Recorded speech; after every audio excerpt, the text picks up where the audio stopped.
Welcome to A World of Difference Embracing Neurodiversity. I'm Daryl Owens.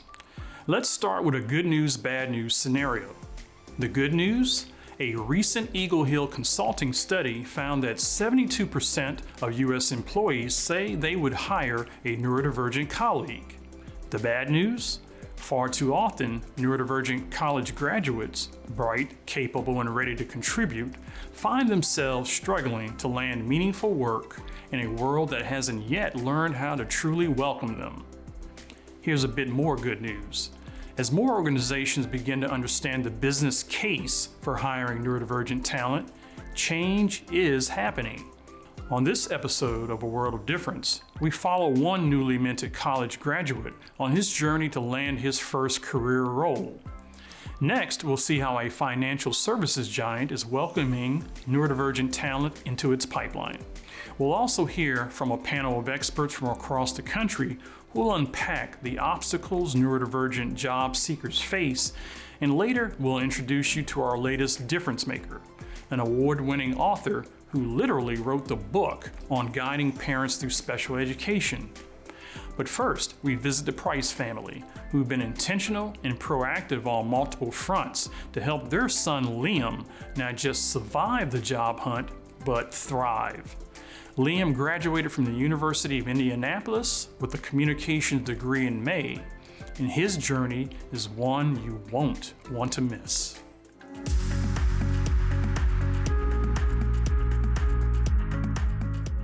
Did she suggest that we needed to discuss changes to your resume? Or is your resume good for this position already? It looks pretty good for this position. No changes? Nope. Well, that's cool. There is a couple, Maybe a couple grammatical errors, tweaks? but that's pretty much it. Okay.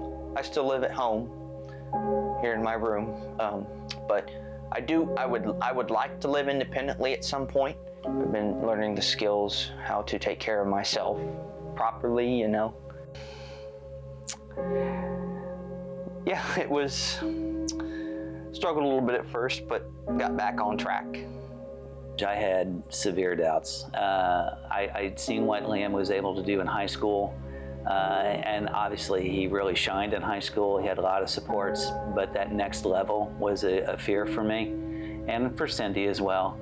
I remember dropping him off and just watching him go through the doors and thinking to myself, God, what is he going to be able to accomplish? So from that point of dropping him off to the day of graduation, Whirlwind of change. It was just watching him cross and get his diploma and watch the president of the university stop him and whisper something into his ear was just phenomenal. And it just amazed me thinking where we started, thinking how independent will he be as an individual, and here he is. Well, it's a new transition. I mean, it's been a very eventful one.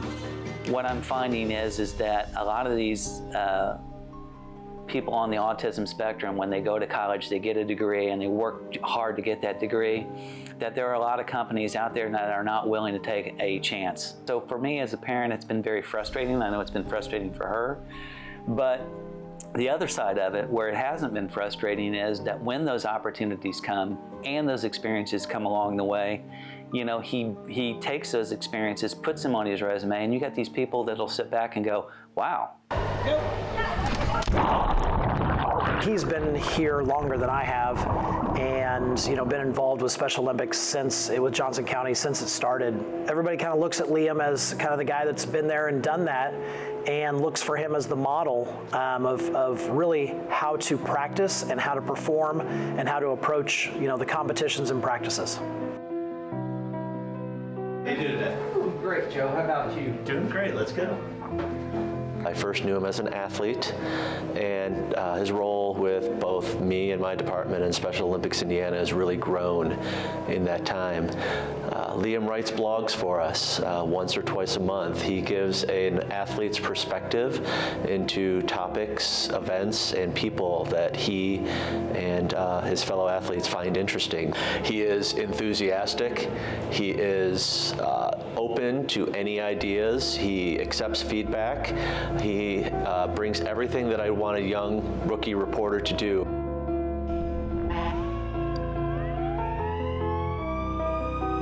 It has been quite the journey and an amazing one at that. Liam has a special connection to our department. We have known him here at White River Township Fire Department since he was a young child. His family has been incredible in teaching him and advocating for him, and that just grew over the years to the point where we thought it really made sense for him to come here and help out.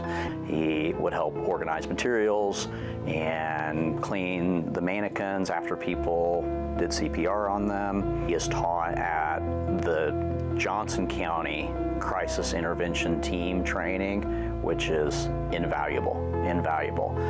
Liam, obviously, being on the autism spectrum, is able to educate us in a way that we'll never fully understand. Yeah. And I also work with the search and rescue dog named Rosie. I also like to call her Nosy Rosie. They have a connection, and it's undeniable. One of the things you mentioned to me was that people don't often perceive your daily life like you do. So how will you explain that to people you interview with when they ask you about what kind of accommodations you need and that kind of stuff? I feel like I'm going to have to be brave enough to ask for accommodations. I've talked with Liam about what it's like to come out of college for anybody and going into the work field, and how when you're young, that alone is a challenge. And then you introduce autism or any other issues that he might bring to the table, and how to help people understand that there's a gift there too, that I can see things in a way that other people may not, and it's helpful. As far as the internships that Liam's had, I think they've helped him in building his confidence to continue, pursuing his dream and the end game. We're moving in the right direction.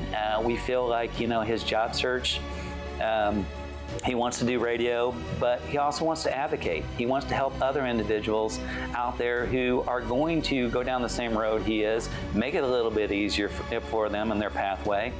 And it's people like Ruth, it's people like Chief Pell, it's Special Olympics that have all helped him get the confidence and stuff he needs for his job search.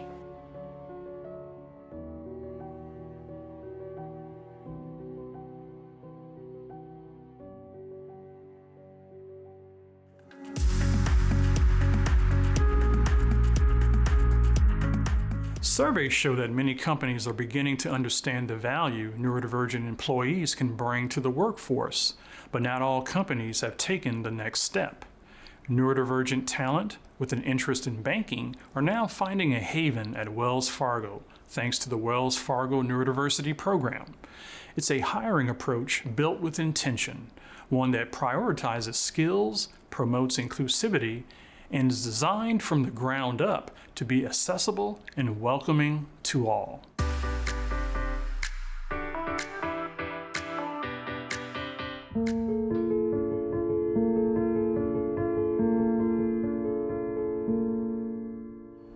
The challenges that I faced more so were the structure of employment, like the way that businesses will handle their meetings and the roles themselves. With prior jobs, there was just a lot of discomfort. Even if I didn't know that I had ASD or ADHD, I kind of take pride in being different. I feel like everybody should be unique and individual, and we all are. But the difference here is that it's like my team knows. It's a very accepting environment. I feel comfortable coming through the program and having like the team aware and the branch kind of supporting me in that.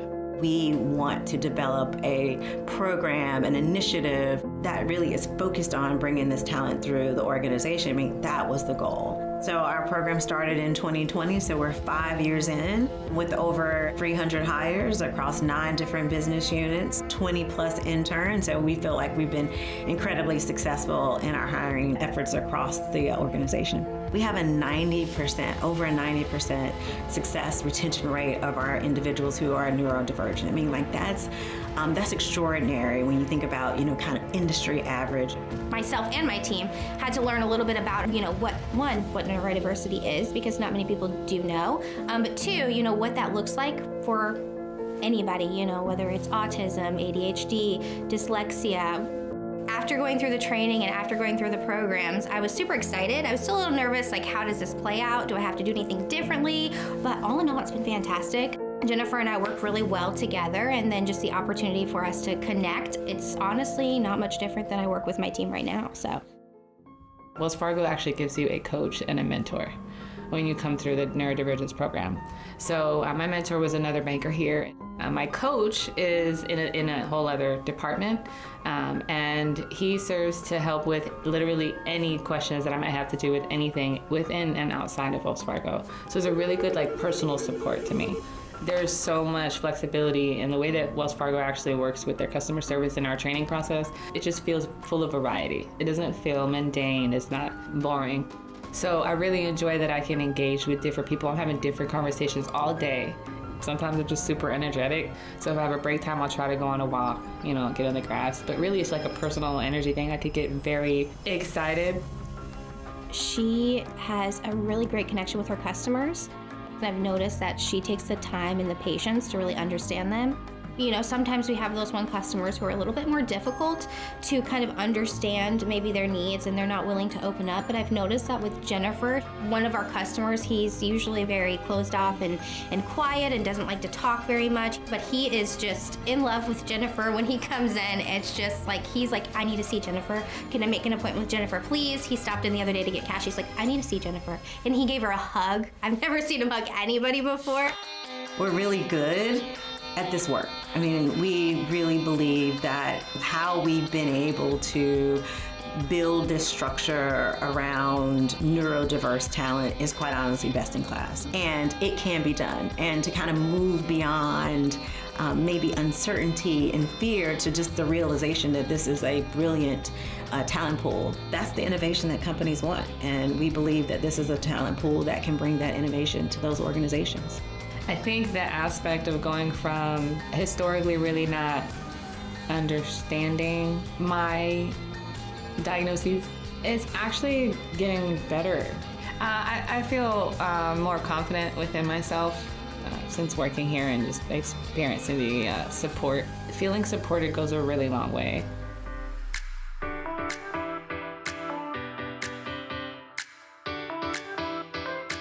Next, our expert panel breaks down the barriers and shares real actionable strategies for building a more neuro-inclusive workforce.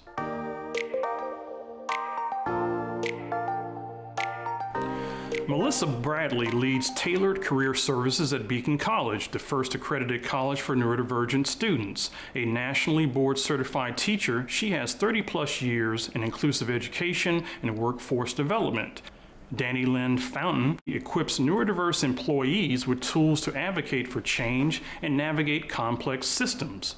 Author of 7 books, she bridges accessibility with business strategy to reshape workplace norms. Dr. Christopher E. Welpley researches neurodiversity in employment with emphasis on autism and workplace inclusion. His work appears in top journals and outlets like The Economist and Psychology Today.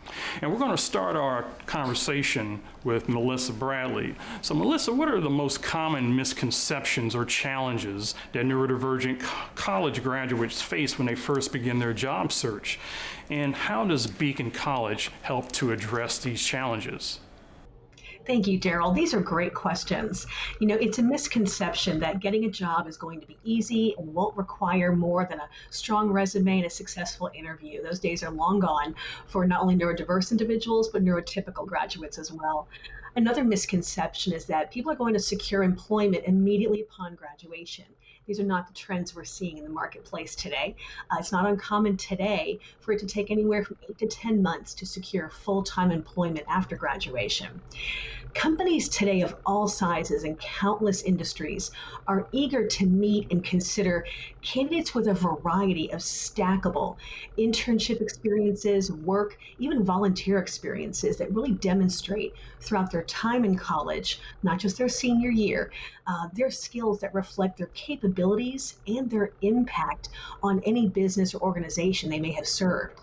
They're also really trying their best to identify strong candidates through skills-based assessments given during the application phases, or throughout the hiring process, in conjunction with various interview phases they're going to be experiencing. Companies are using these assessments to often better determine the job skills of a potential candidate, or even align those skills with the needed jobs that they are really actively seeking to staff versus the one the student or the graduate may have initially applied for.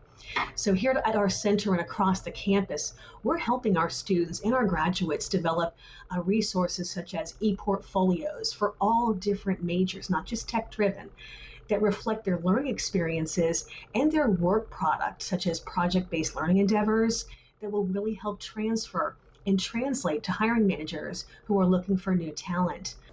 So Dr. Welpley, from an academic perspective, what are some of the more significant systemic barriers or biases that neurodivergent job seekers encounter during the initial job hunting process, and how does that impact their prospects? Sure. So obviously companies who are hiring anybody, neurodiverse or not, they need to figure out a selection process or selection tool by which to hire these people. And more often than not, that's going to mean a job interview. And what research has shown us is that neurodiverse people tend to not perform as well at job interviews relative to neurotypical individuals. And I really appreciated the perspective that Melissa just gave us concerning giving people skills, skill-based assessments, ways to bring those into organizations or ways to talk about those things with organizations. But unfortunately, the research that we've done shows that even if you are perceived as qualified for a job and you're interviewing for it, you're still going to be less likely to be hired relative to similarly qualified neurotypical individuals.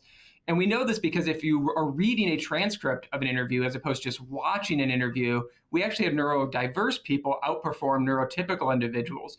So what that shows us is it's less about what people are actually saying, what skills they're actually bringing, and instead it's about these social perceptions, whether it be around speech, body language, eye language, things like that, or eye contact, things like that, that are unfortunately making decisions for people during that interview process.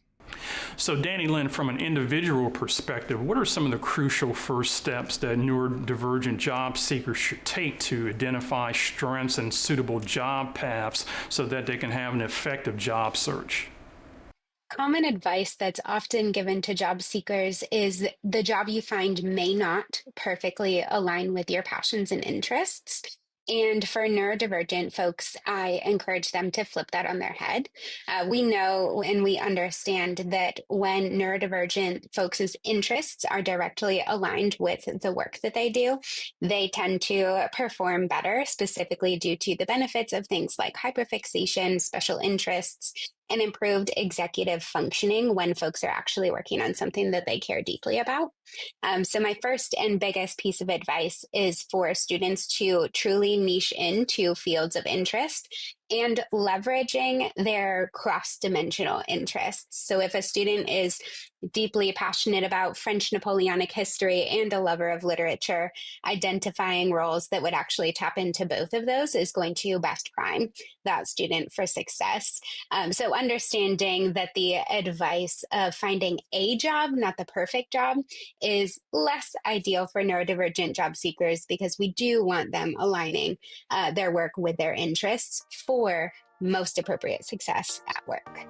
Watch the full Ask the Expert segment on our website at awodtv.org if you want to learn more about this topic. You can also watch or listen on Facebook, YouTube, or on your favorite podcasting platform.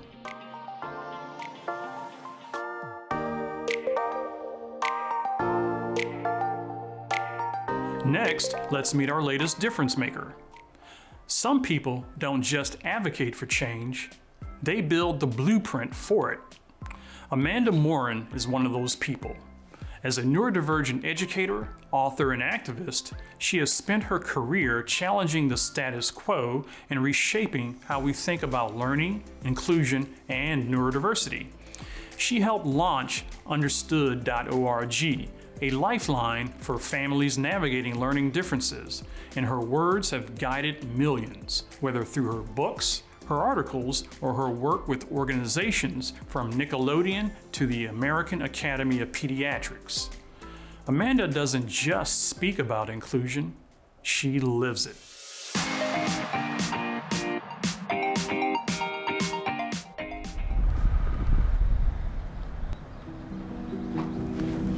John, can I borrow you for a second? I actually do have a technical question.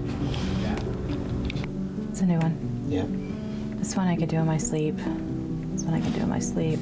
Is it too much on one? No. Okay. All right. I love this too. Yeah. The double empathy problem. Pacing or fidgeting is weird because I'm going to be pacing and fidgeting too, because I pace and fidget all the time, but like I can't get it. All right, this is a little stressful that it's not that, it shouldn't be a big deal, but it's bothering me. I am a neurodivergent neurodiversity activist. I'm an author, I'm an educator, I'm a special education advocate, and I'm a parent. So I sit on all of these sides of neurodivergence and do a lot of training with educators, I do a lot of training with families, I do a lot of work with kids, and my whole goal is to make sure that we are working to make a more nerd-affirming world for those kids so that they don't have to fit into the boxes that we create and that we expand the world for the kids that we have.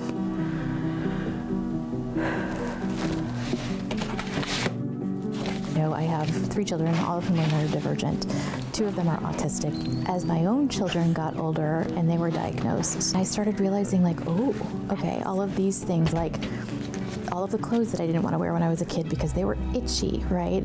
All of the tastes that I couldn't deal with because it was too much for me. All of the ways that I couldn't like wrap my head around things were the same things I was seeing in the kids I was working with. It was the same things I was seeing in my own kids. And I realized like, oh, okay, maybe I'm not quirky. I mean, maybe I am quirky, but maybe there's something else going on. Maybe it's with the way my brain is wired. So I started writing about neurodiversity later on in my writing experience. So I started writing information for parents about diagnostics, about special education in digestible ways. Because as a parent, I found it really hard to understand everything I was finding. I was looking at journal articles, I was looking at literature that was for physicians, and I just didn't get it. And for me, knowing that I could navigate those systems because I understood them was really important to me to find a way to help other parents understand it. So HDMI probably will work. Talking about my neurodiversity came a lot later, once I got more comfortable in the space. And I worked with communities to talk a lot about sort of how do we look at embracing all the minds that come into our spaces. And so that's kind of what Nis and I had talked about today, is thinking about how it's hard to be public facing, right? It is hard work to be public facing and to think about what might be going on for you, for all the people around you, and how do you start having conversations about how do I respond, how do I react, how do I sort of do all of these things. The biggest challenge that families face it's either judgment or the fear of judgment. When you have students who are disabled in visible ways, parents have an easier time showing up in spaces because other people understand what's happening. When you have kids who have neurodivergent brains, oftentimes what you see are behaviors, and that's the outward sign of what they're struggling with. And so parents face this like, why can't you get your kid under control? Why is your child always like, and so isolation comes from that, right? This feeling of isolation, like I'm alone in this. I think the first step is being able to acknowledge that everybody needs different things to be their most productive self. I also think that a society that like really embraces neurodiversity is a society that's able to say like, the path can be different, the journey can be different. One of the things that my child was most afraid of was getting a migraine. Right. And not being able to have access to medicine because she would not ask an adult to have that. Yeah. And the nurse had done a big presentation at this parent. In order to create meaningful change, I think that allies are the most important component of this. If we have an expansion of the circle of people who are talking about neurodivergence and neurodiversity, I really think that's the piece that's going to make meaningful change. It becomes more about this is this person's lived experience and this is this person's lived experience. What we need is people to talk about, oh, here's what I've experienced in the world by understanding that all minds work in different ways. Yeah. I am one voice who is showing people that like, it's okay to be autistic. It's okay to be neurodivergent, and it didn't limit me, right? It actually helped me become who I am. Exactly. Experiences that, I don't know, like it makes me feel like college is possible. Yeah. The neurodivergent child that you have today has a whole journey in front of them. You don't know who they're going to be. But what you do know is if you bring in support and you help them understand how their brain works, they can do lots of things. It's okay to just like watch it unfold. Thank you, Amanda Morin, for making a difference. That does it for this episode of A World of Difference Embracing Neurodiversity. I'm Daryl Owens. See you back here next time. You can watch episodes of A World of Difference on the Beacon College Facebook and YouTube channels and on the show's website, awodtv.org. The website also provides tip sheets and other resources for your parenting journey. You can watch the show from the PBS app available on your favorite streaming device, and you can listen on your favorite podcasting platform. Thank you for watching and supporting A World of Difference.